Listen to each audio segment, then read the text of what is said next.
Math Conquerors, and welcome to 8-9 Perfect Squares Part 2.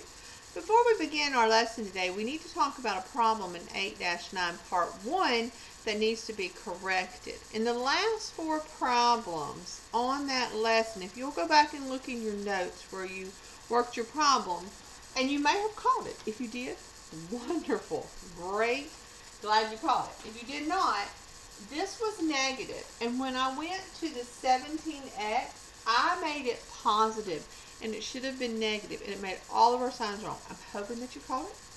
A plus, good job if you did. If you did not, just go back and correct it, but it's on the lesson, it was positive, and it should have been negative. Okay, today in part 2, we are going to learn to solve the equations. We're going to be setting our equations equal to 0. We're going to take the concepts we've already learned and apply it to this. We're going to learn one more new concept, and then we'll be completed our lesson 8.9. Okay, so first thing we need to do is to set this equal to 0. So 9x squared minus 48x plus 64 equals 0. Now I'm going to check for any greatest common factors. I don't see one. Then I'm going to check for perfect squares. The square root of 9 is 3. Square root of 64 is 8. 3 times 8 is 24. Times 2 is 48. So I do have a perfect square. So that gives me 3x minus 8 squared equals 0. Now, there is no need to solve this 2 times because this is 3x minus 8 equals 0. 3x minus 8 equals 0. You have 2 of the same thing. You're going to get one answer. So we're going to move over the negative 8. 3x equals 8. Divide by 3. X equals 8 over 3. So you have one solution for this, and you have now solved this equation. Okay, this problem says a squared plus 12a plus 36 equals 0. So I'm checking for a greatest common factor. I do not have one. Now I'm going to look for perfect squares. The square root of a squared is a. The square root of 36 is 6. Okay, squared. We know that 6 times 2 is 12 equals 0. So a plus 6 equals 0. I have 2 of them. It is not necessary to solve it 2 times. It's going to give you the same answer. So a equals a negative 6. Okay, our next problem is y squared minus 4/3 y plus 4/9 equals 0. We're going to check for greatest common factor, which we do not have. We're going to check for perfect squares. What is the square root of y squared? Y. What is the square root of 4/9? 2 over 3 squared equals 0. Again, you have 2 of them. There's no need to solve twice. Y minus 2/3 equals 0. Move your 2/3 over. Y equals 2/3. Okay, I have 2 problems that I would like for you to try. 64y squared minus 48y plus 18 equals 9. And 25a squared minus 40a plus 16 equals 0. Pause the video, then come back and see if you got them correct. Welcome back. Let's work them together.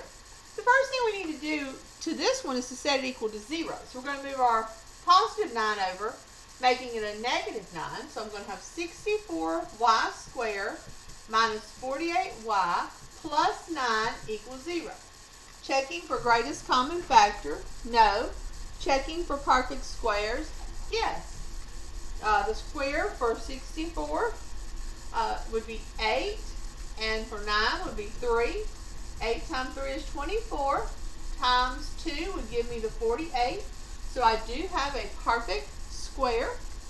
So I have 8y squared minus 3, 8y minus 3 squared equals 0. I have 2 of them.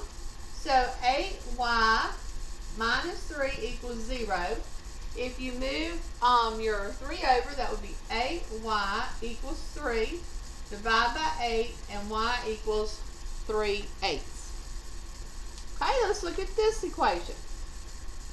So I do not see a greatest common factor, so I'm going to check to see if it's a perfect square trinomial, which we talked about yesterday. So the square root of 25 is 5.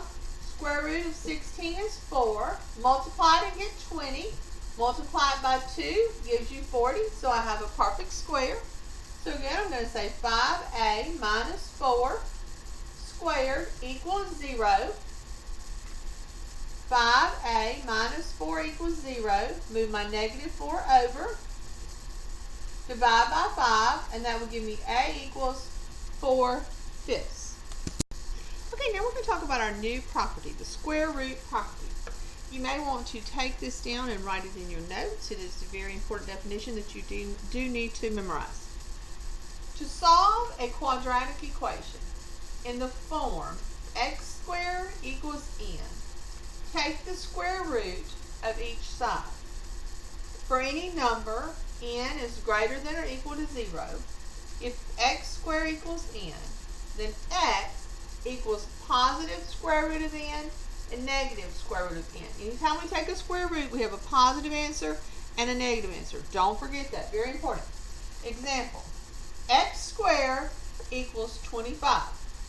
I'm going to take the square root of x squared, the square root of 25, which will give me x equals a positive and a negative 5. So I wrote it x equals 5, x equals negative 5. Okay, we have two problems here that we're going to apply the square root property to. Our first problem is y minus x squared equals 81. So I'm going to take the square root of both sides, and that will leave me with y minus 6 equals a positive and a negative 9. Y minus 6 equals 9. That's my positive. Y minus 6 equals a negative 9. Y equals 6 plus 9, which would give me a 15. Y equals 6 minus 9, which would give me a negative 3. So y is equal to a negative 3, and y is equal to 15. And again, I use the square root property. Over here, we're going to use the square root property again. We're going to take the square root of both sides. X plus 6 equals positive negative square root of 12. Now, I cannot pull out a perfect square. So I'm going to get me an approximated decimal. You'll need your calculator for this. So we're going to take the square root of 12, and that's going to be approximately equal to 3.46.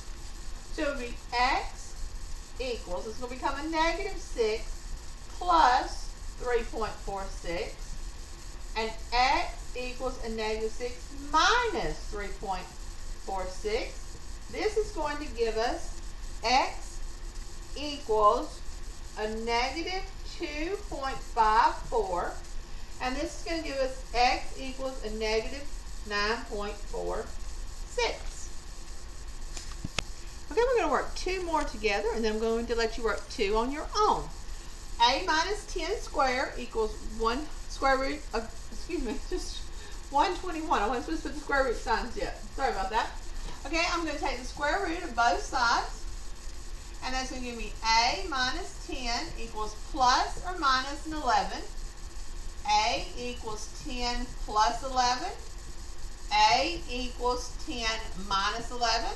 So A is equal to 21, and A is equal to a negative 1. I'm going to come over here. I'm going to apply the square root property. I'm going to take the square root of both sides. That's going to give me z plus 3 equals plus or minus square root of 26. If I put this in my calculator, I'm going to get an approximate answer of 5.1. It's not an exact, it's an approximated. So z plus, sorry, we're going to move to 3. Z equals negative 3 plus 5.1.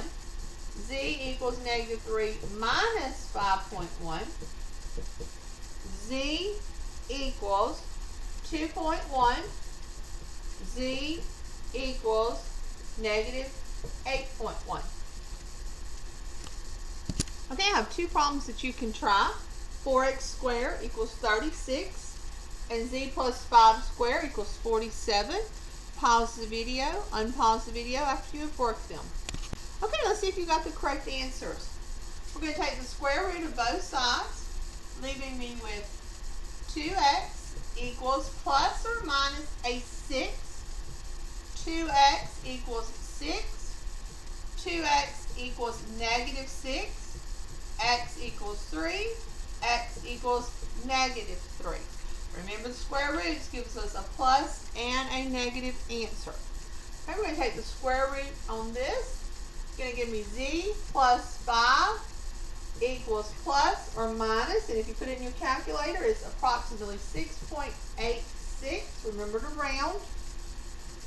Z equals minus 5 plus 6.86. Z equals negative 5 minus 6.86. Z equals 1.86. Z equals a negative 11.86. All right, that concludes this lesson.